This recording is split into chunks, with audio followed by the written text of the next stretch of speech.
Hello and welcome. I'm Paterno West Makel. This is Rappler Talk. With us today is the Philippines' new Acting Secretary of Foreign Affairs, Enrique Manalo. Thank you for joining us, Secretary Manalo. Well, great pleasure to be here and speaking with you this morning. Secretary Manalo, can you give us a bit of background about yourself? Who is Enrique Manalo? Well, Enrique Manalo is graduated from the University of the Philippines with a master's in economics. I majored in economics, and then sometime early in my life, I decided to take a crack at the joining the Foreign Office. Well, and probably one of the factors being that both my parents were diplomats. So I suppose that had some influence on my decision. Sir, you mentioned that both of your parents are diplomats. Yes. Can you tell us more about how it was like to grow up in a household of diplomats? Well, for one thing, every day you're hearing all about the Foreign Office, you're hearing about issues in the department, hearing about meetings in foreign countries. So after many years of hearing that, even though you don't maybe fully understand everything, it begins to grow on you, and you naturally develop a curiosity to see how it really feels to be involved in it. So after many years of of absorbing everything, and of course meeting people sometimes from the Foreign Office or from other foreign services, it certainly creates an interest in seeing how it feels to be really in the foreign service. Sir, your father is Ambassador Armando Manalo. Yes, the late And ambassador. your mother is Ambassador Rosario Yes, Manalo. yes. Your father was a journalist, as I read. Yes, yes, writer and a journalist. Yes. And your mother was the first female career diplomat in the Philippines. Well, I'm not sure about that, but certainly she has been involved in many affairs involving women's rights, etc. But I don't know if she was the first woman diplomat. What was your best recollection as a kid growing up? An anecdote, perhaps, that could illustrate how it was like to grow up in a household of ambassadors. Oh, well, sometimes over dinner they would debate on certain issues, and I couldn't take sides. So I have to be neutral. But sometimes they would discuss issues on foreign policy issues or issues in the Foreign Office. So you begin to pick up, and I know many incidents many times over dinner. We would be discussing, and Really? I'd be picking up their views. And how old were you when you first Oh, well, realized that they were debating? Oh, teenager like that. Teenager. Yeah. And so very interesting. You pick up and learn tidbits about various issues. Sometimes I remember debating on the Middle East. Really? Yes, yes. Over dinner. Yeah, a friendly debate. And who would win? Huh? Thai. And that's those are things I remember as growing up. And you lived in different countries? Well, I didn't really join them in all their assignments. I was mainly in the United States, in the UN, in New York. Right. Mm. What was the best lesson that you learned from your parents, either your father or mother, that you're now able to use as a diplomat? Well, I think the best thing I could learn is to respect the opinions of others, to listen to others as best as you can, even if you may not agree with them, and to try and see their perspective. So even if you don't agree, you might be able to find ways of reaching some kind of common ground. Mm. And you're able to use that here at the DFA? I think we have to use it every day. But yes, I think that's one of the things we try to do. But at the same time, you also learn that if you have certain positions, you must try and stick to them in a way that pushes forward whatever your interests are.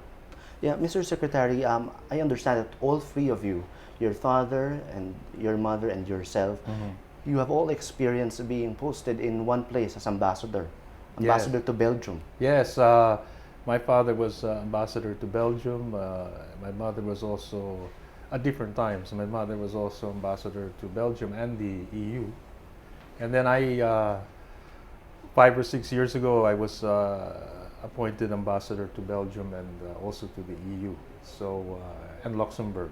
So all three of us had actually served as, in that capacity. Was there pressure? Well, I would say pressure, but certainly they have reputations you have to live up to. But in the end, each is his own. But certainly, I think they did well. So naturally, try and do your best, and using them as models. In one of the news articles that came out yesterday by Micaela Del Callar of GMA, it was mentioned that, I quote from the article, Manalo is a quiet but seasoned diplomat who has dealt with diplomatic crises, including the South China Sea disputes, with impressive calmness. How do you do it as a diplomat? What are your guideposts in dealing with crises like this? Well, first, it's important to analyze the situation and see what are the available facts. It's not a wise idea to react immediately upon hearsay. So it's good to have that, to talk with people who are in the know and get their ideas and see how we can react. Because many times it's important that you have a clear idea of what the situation is so you can make an appropriate response. So as much as possible, you try and get as much information and facts as possible before doing anything. Otherwise, it might only make the situation worse. When you were growing up, were there disputes or conflicts that you were involved in, and your parents had to use their diplomatic abilities, their diplomatic skills, or even at home? Well, I think we're always using our diplomatic skills. They were using theirs, but I think I was able to pick up some tips just from observing that. And as I said, part of the work of the diplomat is to really, probably one of the hardest things is to listen to the views of others, especially if you don't agree with them. And that's important in trying to come up with important ways of finding solutions to any problem. Yeah, especially nowadays in Oh. social media, we can see people debating, Yes. people are polarized. What are the things that people can learn from diplomats like you, especially in the polarized social media world? Well, everyone is entitled to their opinion, their views.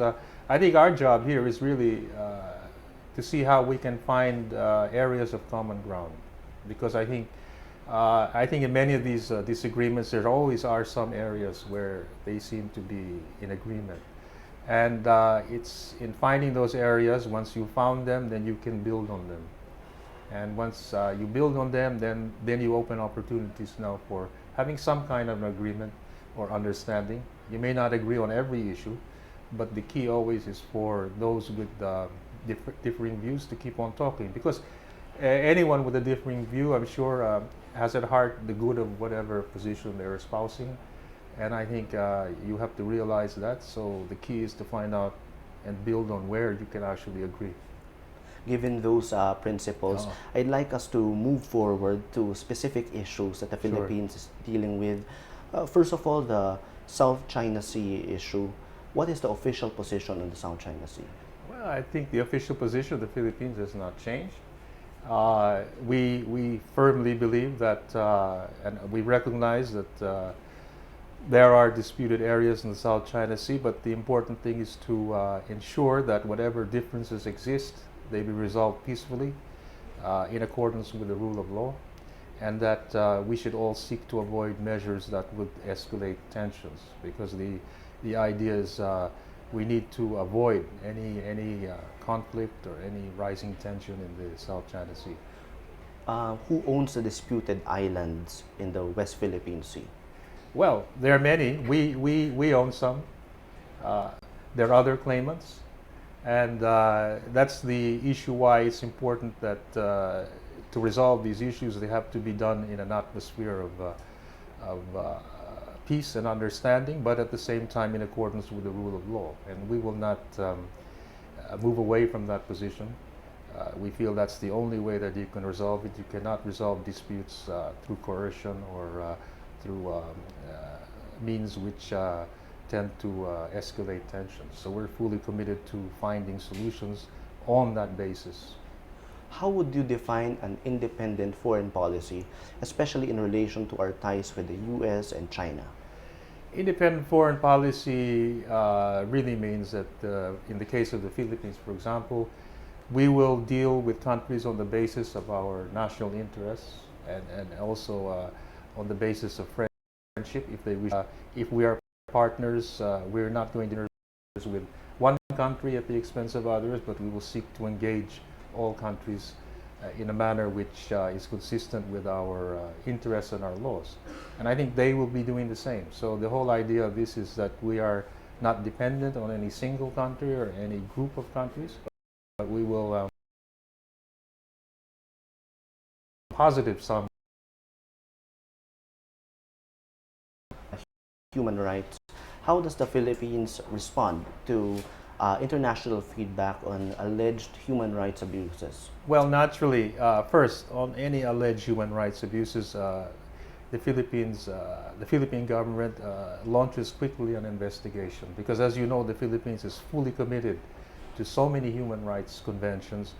In fact, the Philippines has been known to champion quite a number of human rights issues. We have been, in fact, elected to many bodies in the UN to chair. We were one of the original members of the Human Rights Council in its very first session, and that was recognition of our commitment.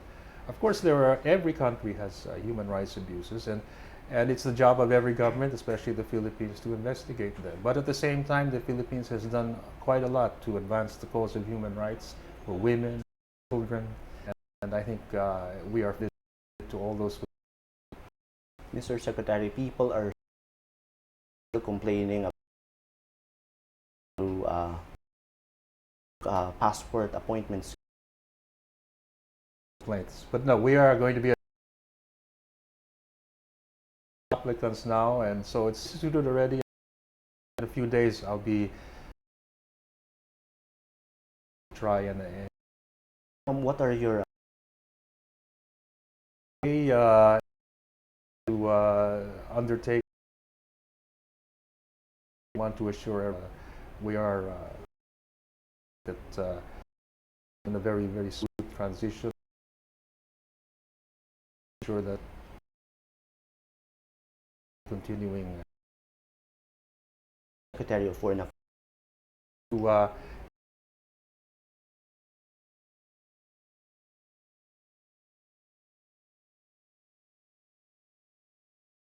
so that's what we're under your watch? well, I wouldn't say study and see, improve. Let's put it this way: not just, but how we can improve things to in any mistake corrected, but as basically aiming at really ensuring that we continue to do the work that the DFA, I think, is mandated to do, and we will try and do that the best way we can. Sir, my last question, what would be your message to the Filipino people, especially because there have been negative reports about the DFA in the past few days? Well, I'm not sure of the negative reports, but I just want to ensure that the DFA is, as I said, fully committed to undertake all its functions and responsibilities, not only to protect the interests of Filipino people, and for everyone that I just want we have a very professional, certainly determined to undertake our functions and responsibilities in the best way we can. As the son of two ambassadors, what would you like to tell